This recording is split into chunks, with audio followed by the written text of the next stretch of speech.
ini adalah acara rutin tahunan TOP, Training Orientasi Pengurus. Jadi istilah TOP ini dicetuskan sekitar tahun 2007 atau 2008 ketika saya menjadi ketua umum dulu ya. Akhirnya rutin setiap tahun kita lakukan sampai sekarang program kerja isi ya, termasuk yang aksi tahun baru ya. Kemudian juga seminar Fides kan, itu hampir tiap tahun juga biasanya. Untuk biodata saya rasa sudah ini ya, karena udah sering ketemu kita, dan juga beberapa juga merupakan mahasiswa saya sendiri juga, jadi nggak terlalu ini, udah kenal saja kita. Saya diminta untuk mengisi tentang kepemimpinan. Pemimpin berbeda dengan pemimpi. Bedanya apa ya? Apa bedanya? Pemimpin berbeda dengan pemimpi. Bedanya apa? Ada yang mau kasih tanggapan? Nanti dapat sepeda ya. Soal saya bukan nama ikan, bukan, tapi cuman pemimpin sama pemimpi. Bedanya apa? Ya silakan. Bedanya apa? Yang dari ahwatnya, uhtinya ada. Yang mau beri saya sembako, bukan ya? Atau BLT, beri tanggapan, ada. Silakan, angkat aja tangannya. Ada. Jangan luma-luma ya, jangan malu-malu. Apa beda pemimpin dengan pemimpi? Bisa angkat tangan? Sudah mau angkat tangan? Pemimpin itu kayak tuh ketua umum tuh memimpin organisasinya. Okay. Sedangkan pemimpi tadi itu seorang gue memimpin kayak gitu. Wah, oke. Atau pemimpi itu kayak seorang hendak memimpikan sesuatu. Jadi kayak itu pemimpin. Gitu ya. Menurut Oke, makasih. Atas nama Rahmawati Dharma atau Dharma. Dharma. Tiap tahun Dharma selalu bicara ya. Alhamdulillah. Apa beda pemimpin dengan pemimpi? Dijawab dengan sangat klasik, dengan sebuah narasi pemikiran ya. Itulah yang membedakan mahasiswa dengan siswa. Karena mahasiswa bukan cuma textbook, bukan cuma tekstual, dia bisa menggunakan akal pikirannya untuk menarasikan sebuah objektif, kemudian dia sampaikan secara lisan pendapatnya. Itu mahasiswa. Kalau siswa, simple. Apa bedanya huruf N? Itu aja. Bedanya apa? Huruf N, tanpa ada pengembangan narasi. Namun kemampuan mahasiswa bisa mengembangkan narasinya, tidak hanya terpaku kepada tekstual textbook. Karena itu biasanya kan dalam dunia perkuliahan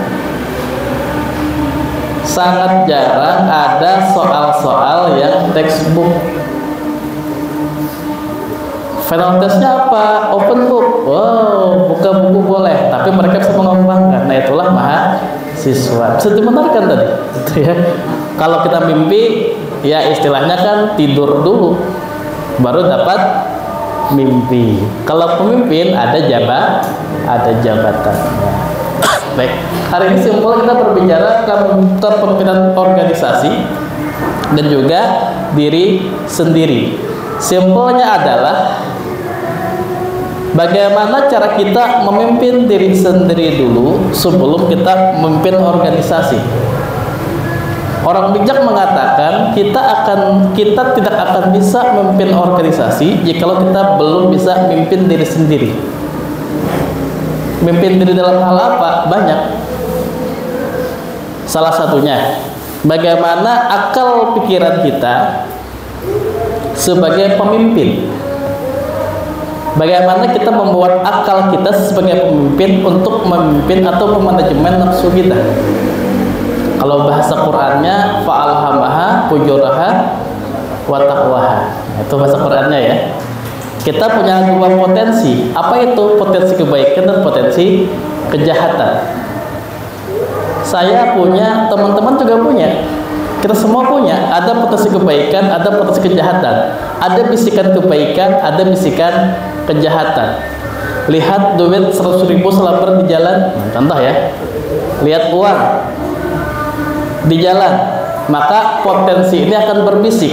Kata potensi kebaikan, oh jaga tanganmu, itu duitnya nggak jelas, jangan diambil, hati-hati terhadap hartamu, itu potensi kebaikan berbisik dia.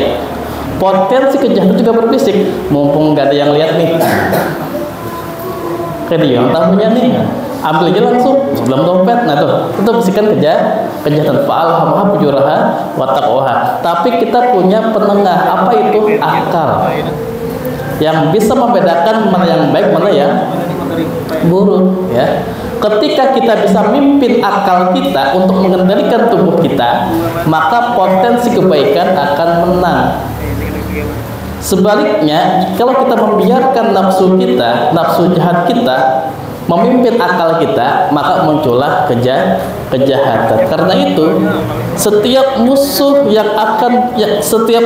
yang kita perlakukan dengan sopan, mungkin musuh itu akan segan, kecuali nafsu. Semakin kita sopan kepada nafsu, nafsu akan semakin melawan. Pilihan cuma dua, kita yang mengendalikan nafsu kita, atau membiarkan diri kita dikendalikan nafsu kita. Nah, jadi langkah awal kita berbicara memimpin diri sendiri dulu sebelum memimpin orang lain. Saya pun juga punya, teman-teman pasti punya juga. Bahkan dalam istilah sederhana saja, bangun tidur tadi, kita sudah punya dua potensi bisikan. Ketika bangun tidur, ujar potensi kebaikan, oh bangun tidur, siap-siap untuk ibadah, itu bisikan kebaikan. Muncul juga tuh bisikan yang lain, wah lawas lagi lah, ngantuk masih, nyaman puring, nah muncul juga tuh. Kita bagaimana kita mengendalikan tubuh kita, mau bangun atau tidak, itu memimpin diri sendiri, ya. Baik, coba enter dulu, kita jelaskan sedikit, terus coba mundur lagi, ada lama sih, mundur.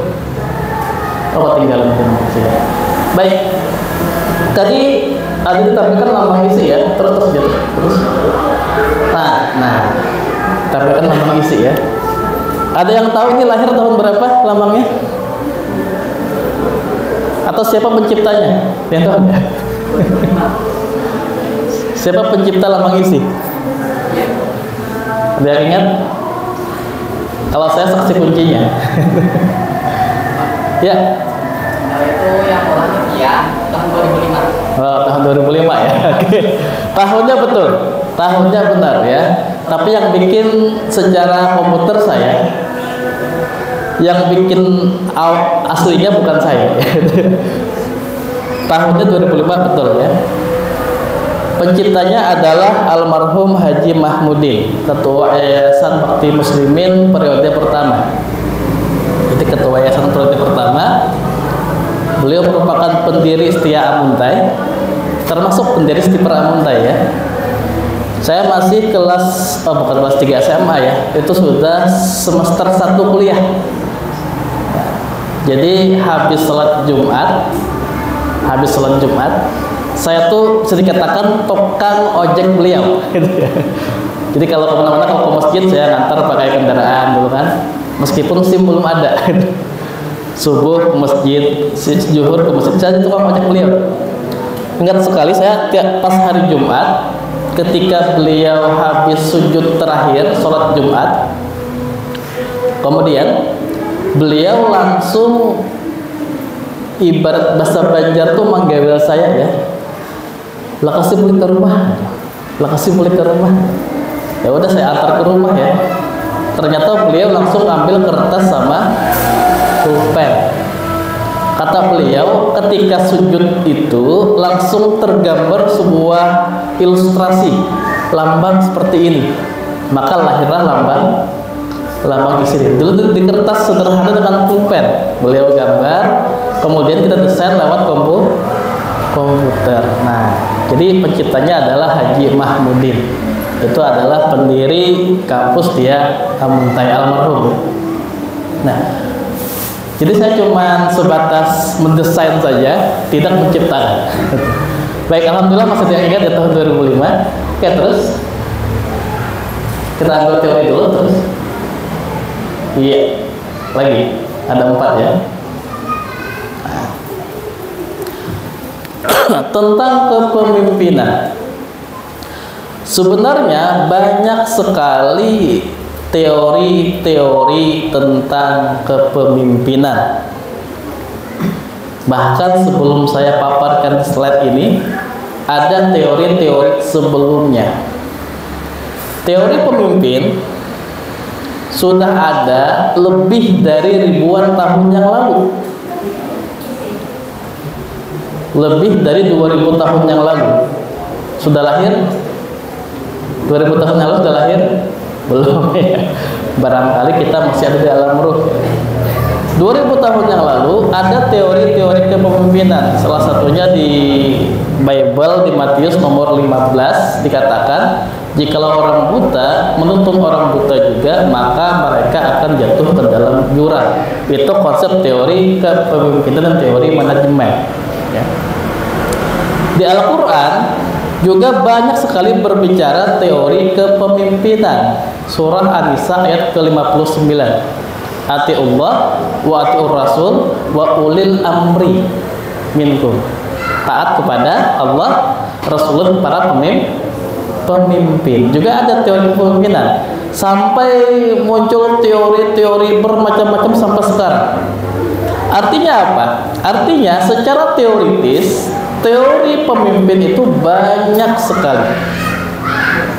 Tinggal dipraktekkan atau tidak. Karena biar bagaimanapun, sebuah ilmu itu akan bermanfaat, akan berguna jikalau diamalkan. Sebuah teori akan berguna jikalau dipraktekkan. Banyak orang yang dia punya ilmu, punya pengetahuan, punya teori, tapi tidak diamalkan. Apa hukumnya sholat wajib, tapi ada yang meninggalkan sholat, padahal secara teori tahu itu wajib ya. Apa hukumnya korupsi? Haram ya, tapi tetap dilakukan. Teori paham, diamalkan enggak gitu ya. Nah, karena itu secara teoritis banyak sekali sebenarnya, tapi bagaimana kita mempraktekkannya. Yang pertama, kalau kita ambil semua teori, ini teori dari Stephen Covey. Kalau kita analisa, ternyata teori kepemimpinan yang baik-baik selalu ada dalam suri tauladan kita, Rasulullah. Apapun teori kepemimpinan selalu ada dalam diri beliau. Misalkan, ini contoh sederhana, kita ambil sebuah teori kepemimpinan ya, Stephen Covey. Yang pertama adalah perintis. Apa itu perintis? Bagaimana seorang pemimpin membuat visi misi yang jelas. Ya, seorang pemimpin bikin visi misi yang jelas. Mau dibawa kemana sebuah organisasi ini tergantung dari bagaimana pemimpinnya. Namun pemimpin tidak bisa bekerja sendirian. Mereka juga perlu memanajemen rekan-rekannya di dalam organisasi. Sehebat apapun seorang pemimpin, jikalau dia bekerja sendirian, dia bisa juga. Karena ada kolaborasi. Makanya kata tema hari ini kita bagaimana membangun jiwa yang solid, solidaritas, setia pula, loyalitas, dan juga harmonis. Bagaimana sebuah organisasi harmonis antara pemimpin dan juga anggotanya. Program kerja dibikin. Isi kan program kerjanya kan banyak kan. Ada pengajian bulanan, ada training orientasi pengurus, ada aksi tahun baru, ada seminar Fides, ada silsifah. Silsifah itu kan silaturahmi biasanya kan. Kesivitas akademika. Apalagi? Lupa saya ini. Isi. Ada lagi yang lain? Pesantren Ramadan ya. Dan sebagainya. Apakah bisa dikerjakan sendirian oleh ketua isi? Nggak bisa. Makanya kita harus punya jiwa solidaritas, solid dengan organisasinya. Oh, ini ada program kerjanya, mari kita jalankan bersama-sama. Setia terhadap organisasi loyalitas, dan juga harus ada keharmonisan agar program kerjanya bisa jalan. Itu perintis. Kalau kita hubungkan dengan Rasulullah, ini jelas visi misi Rasulullah sangat jelas, ya sangat jelas sekali. Bagaimana dulunya zaman itu gelap sekali menjadi ke zaman terang benderang dengan hadirnya Islam. Kemudian penyelaras, apa itu penyelaras? Seperti memprediksi kira-kira organisasi yang saya pimpin ini akan dibawa kemana nantinya. Program kerja TOP kita prediksi kapan, bulan apa, oh bisa kita lakukan di bulan Agustus. Kita bikin panitia kecil, kita bikin anggarannya, ruangannya di mana, kursinya di mana, pesertanya berapa, undangan seperti atau belum, itu penyelaras ya, memprediksi.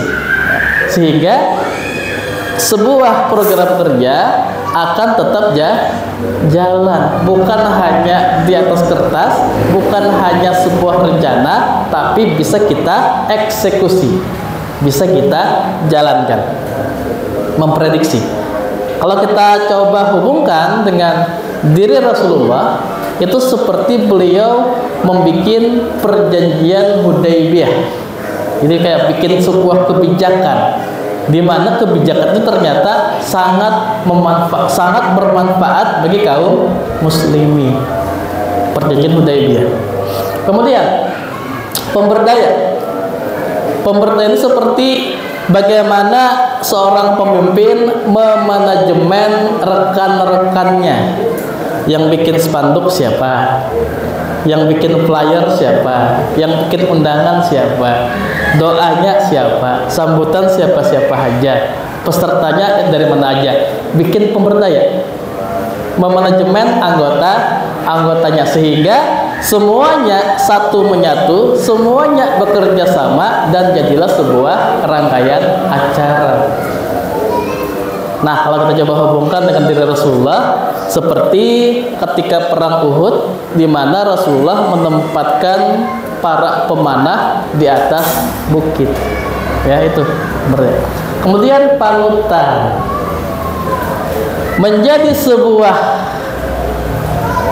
keluarga, lembaga dakwah itu menjadi public figure, panutan. Bagaimana kita mencoba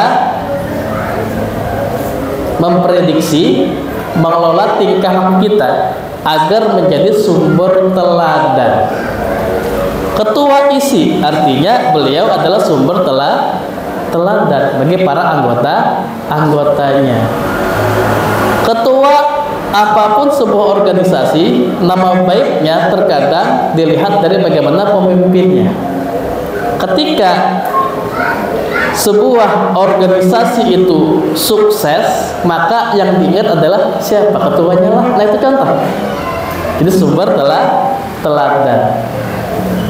Kalau kita hubungkan dengan Rasulullah, jelas sekali beliau adalah teladan kita. Dan satu keteladanan itu lebih berarti daripada ribuan nasihat. Satu contoh lebih berarti daripada ribuan nasihat. Bagaimana caranya agar kita bisa menjadi sumber teladan? Maka hal utama yang harus kita lakukan adalah, coba bentar.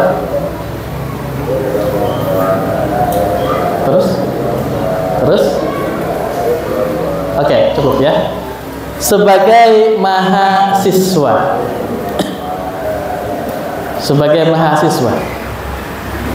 agar menjadi sebuah cerminan bagi rekan-rekannya, bagi teman-temannya.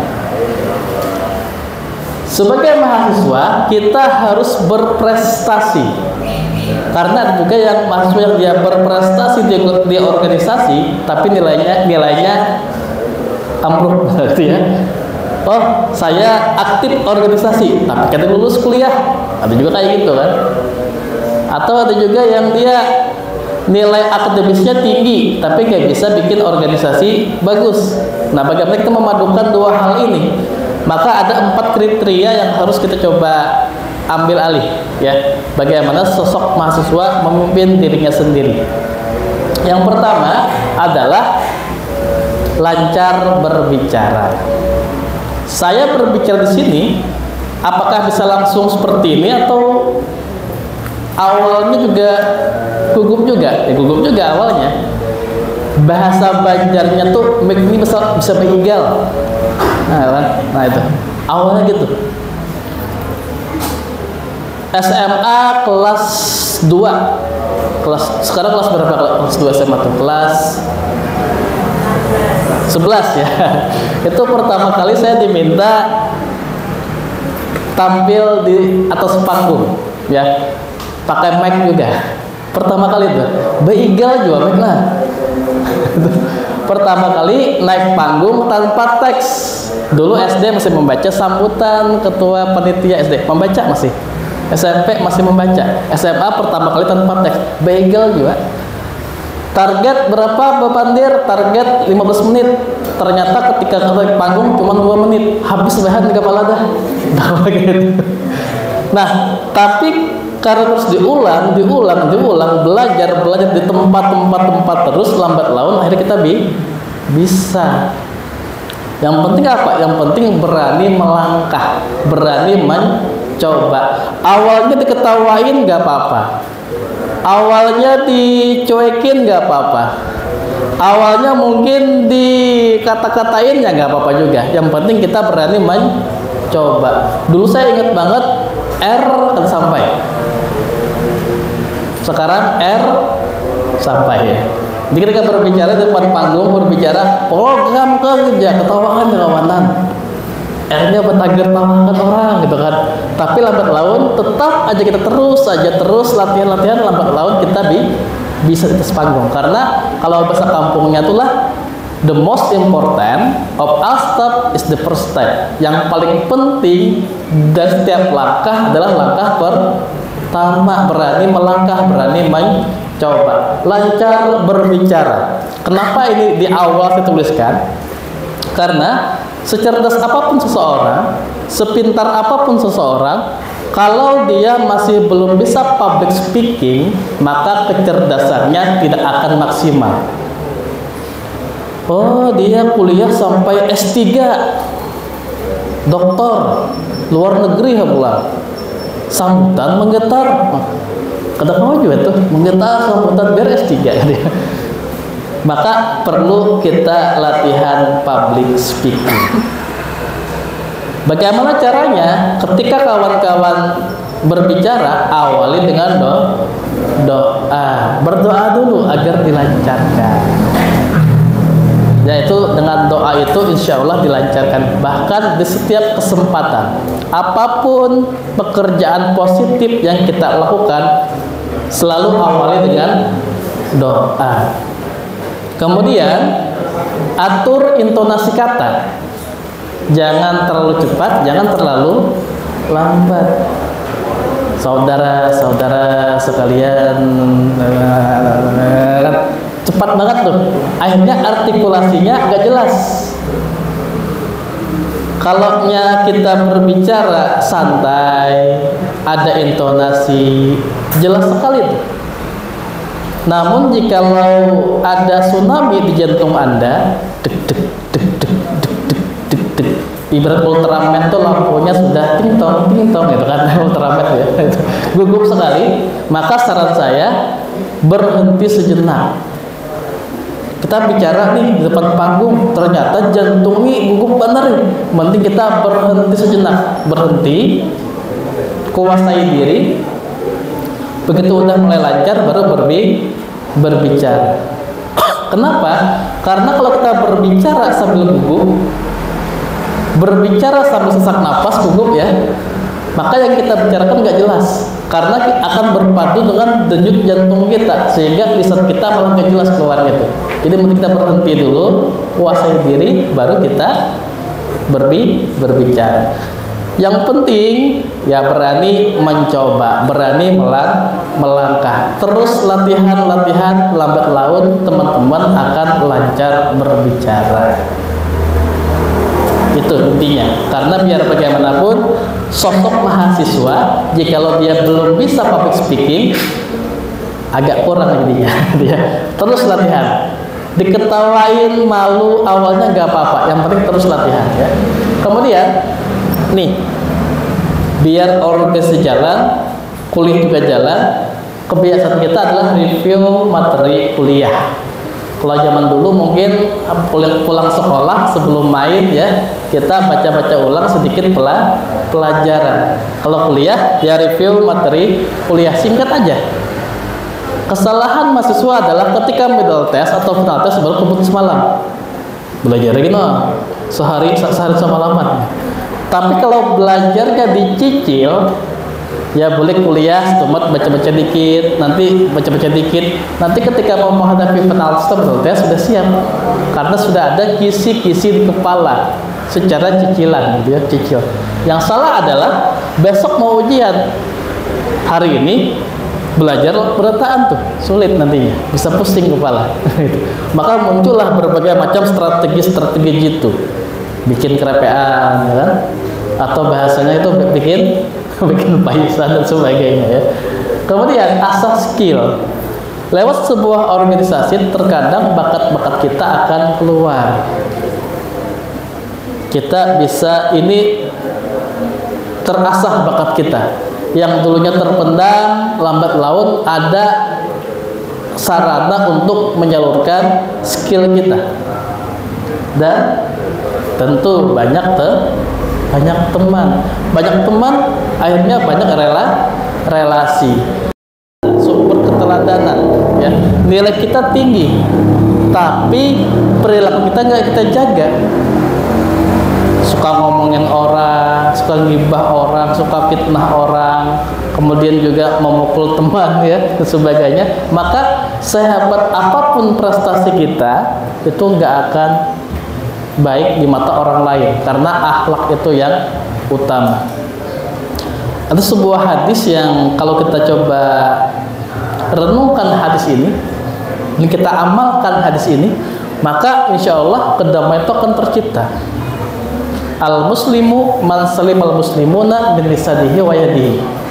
Jadi muslim yang terbaik itu adalah ketika orang lain selamat dari min lisanihi, kejahatan lisannya dan kejahatan tangannya.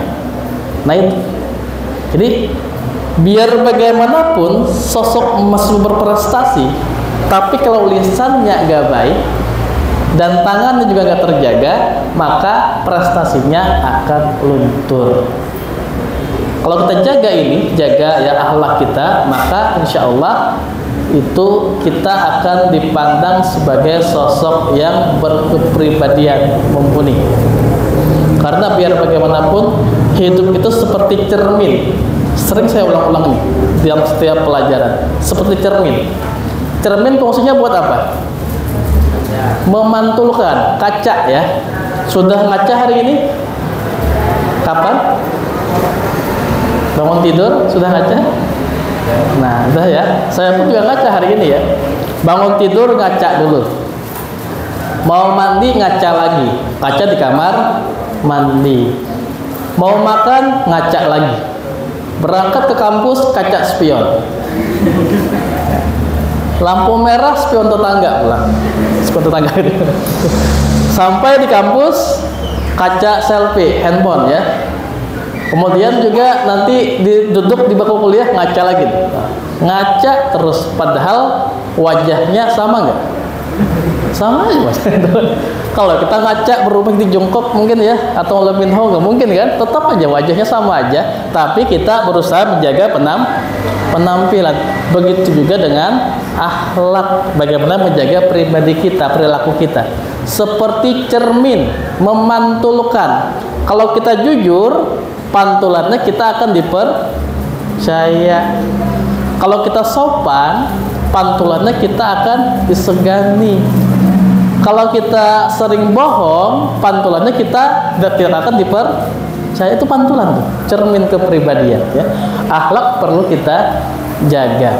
Bahkan Rasulullah diutus ke dunia untuk menyempurnakan akhlak. Ketika seorang pemimpin sebagai sumber keteladanan dan dia sangat terampil dalam bikin sebuah kebijakan, lisannya terjaga, tangannya juga merangkul anggota-anggota organisasinya, dan para anggotanya nyaman di dalamnya, maka ini adalah cerminan seorang pemimpin yang sejati, ya, yang baik.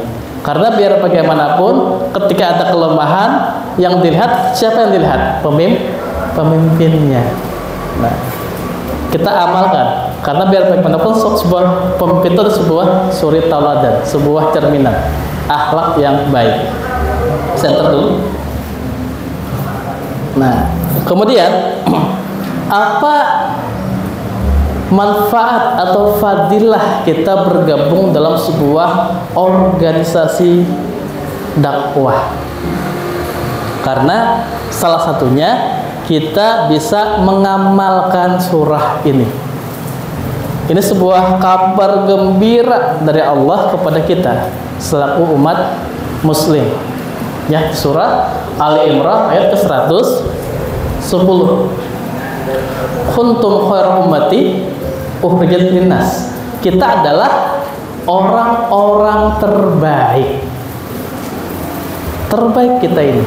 Ini sebuah kabar gembira. Kita disampaikan oleh Allah. Oh, kamu adalah orang terbaik. Tentu pujian ini membuat kita bangga. Bangga, ya. Apa hal yang harus kita amalkan? Amar ma'ruf, nahi mungkar. Dan sebuah ladang pengamalan surah ini, ayat ini adalah salah satunya bergabung dalam sebuah organisasi dakwah berjamaah dalam amal ma'ruf nahi mungkar, ya. Baik, terus. Nah, bagaimana caranya agar kita menjadi umat terbaik, ya? Salah satunya dalam hadis riwayat Al-Bukhari, ya. Khairukum man ta'allama Qur'ana wa 'allamahu. Sebaik-baik di antara kita adalah orang yang belajar Al-Qur'an dan mengajarkannya. Di dalam isi juga kita kadang-kadang belajar Quran, mengajarkan dan mengamalkannya, menyampaikan, oh, kalau Allah, kalau Rasul, firman Allah ini, hadis Rasulullah ini, disampaikan terus tuh, agar kita mencoba mengamalkan. Kemudian surah Al-Mulk ayat kedua, ya, bahwa hidup ini sebuah kompetisi, ya. Biar bagaimanapun, siapa yang terbaik di antara kita, yang paling banyak amalnya,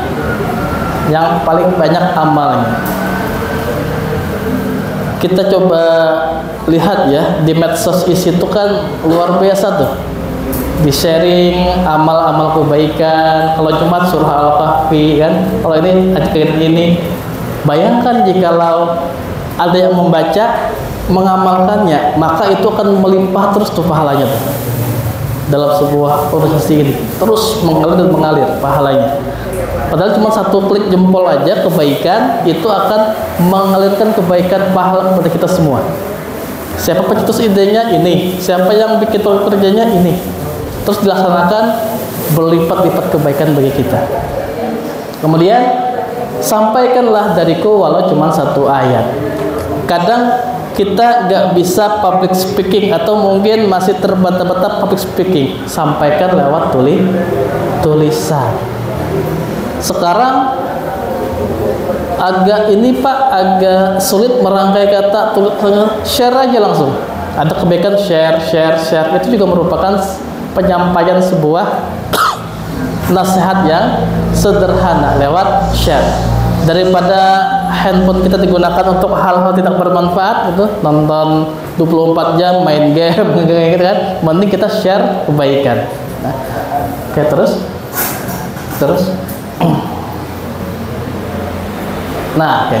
Ini tips belajar mengajar, ya. Tips kita mengamalkan tadi, belajar Al-Quran, mengajarkannya. Ini yang sering saya kita bikin catatan-catatan kecil.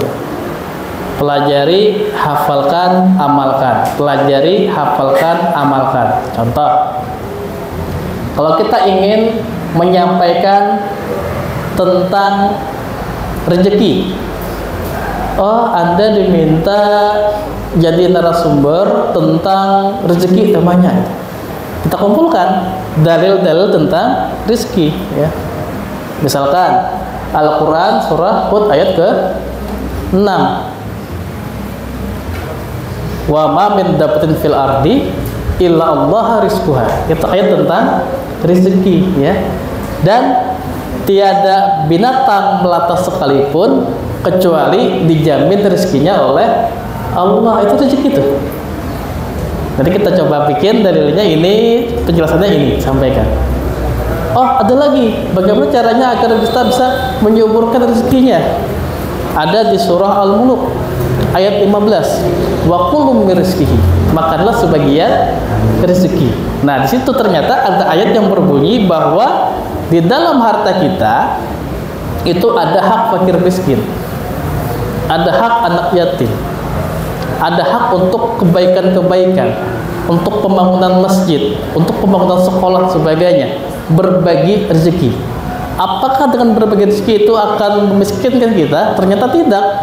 Oh, ada di hadis riwayat Abu Hurairah ya, dan juga hadis riwayat Muslim. Ma nakasat sadaqatu min mali.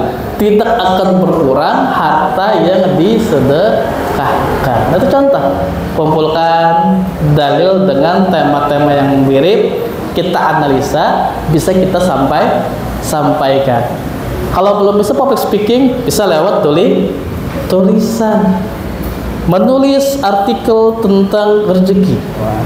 Dalilnya kita kumpulkan, tulis, share. Nah, itu caranya. Bikin kerangka-kerangka. Atau mungkin kita diminta sebagai anggota ISI, sebagai ketua umum ISI, sebagai ketua ANISA, diminta ading-ading kelas bahkan meminta agar menyampaikan tentang interaksi lawan jenis. Misalkan kita kumpulkan lagi. Oh, banyak ayatnya. Misalkan di surah An-Nur ayat 30 sampai ayat 31. Qul lil mu'minina yaghuddu min absarihim. Katakanlah kepada laki-laki agar menjaga pandangan. Itu interaksi itu. Kalau perempuannya agar menutup aurat ayat 31. Tulis ya, dalilnya kan. Kemudian juga cari lagi dalil yang lain. Oh, ada Al-Isra ayat 32.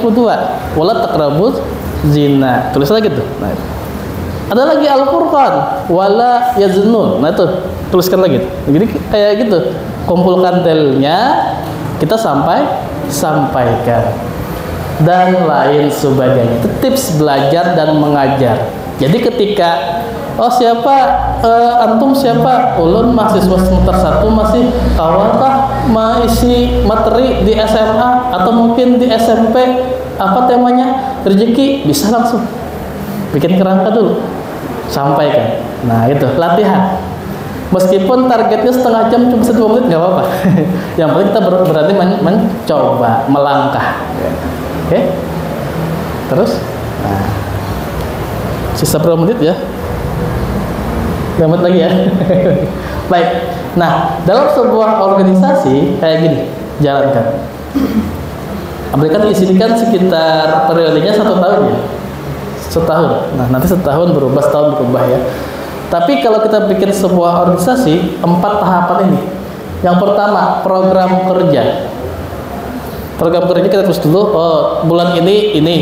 Bulan ini. Apa yang sering kita ulang-ulang? Kajian bulanan. Januari, Februari, Maret, April, Mei, Juni, Juli gitu kan. Tanggal berapa kira-kira targetnya? Tuliskan.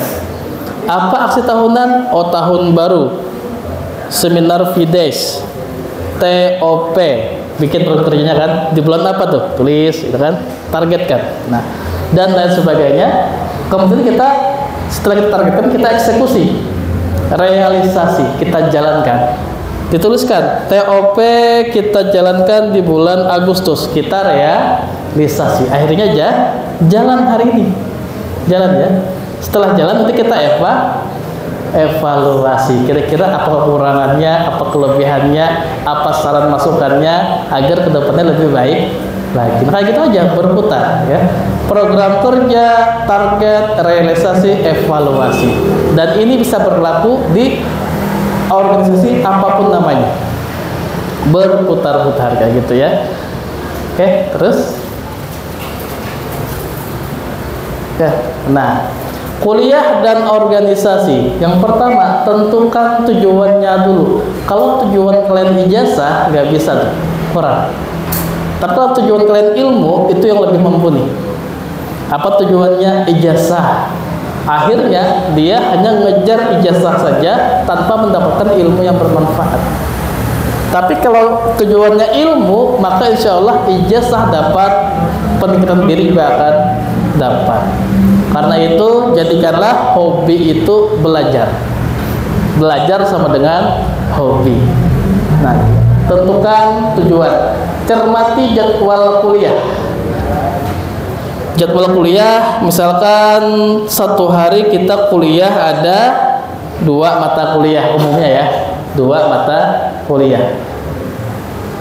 Paling sekitar ya 3-4 jam. Dalam 20 jam ada 3-4 jam untuk kuliah. Artinya apa? Ada 20 jam sisa yang bisa kita manfaatkan untuk hal-hal lainnya. Entah itu latihan bisnis, latihan skill, atau memperbanyak relasi, atau mungkin sekedar menjalankan hobi kita untuk me time ya. Me time kita tuh apa ya? Kemudian seimbangkan waktu. Karena yang IPK 4,0 dengan IPK 2,0 sama-sama 24 jam. Seorang pemimpin dengan yang dipimpin sama-sama 24 jam. Seorang kaya dengan seorang yang kurang kaya sama-sama 24 jam. Ada yang dalam 24 jam dia bisa memimpin satu organisasi. Ada yang dalam 24 jam dia bisa memimpin ribuan karyawannya. Tapi ada juga yang dalam 24 jam dia memimpin diri aja nggak bisa. Ada juga kayak gitu. Maka harus kita seimbangkan waktu kita dan terus melatih diri kita untuk meningkatkan skill kita. Itu mungkin yang saya sampaikan. Insya Allah nanti kita akan sharing, diskusi, tanya jawab, diperbanyak ya mudah-mudahan. Akhir kata, assalamualaikum warahmatullahi wabarakatuh.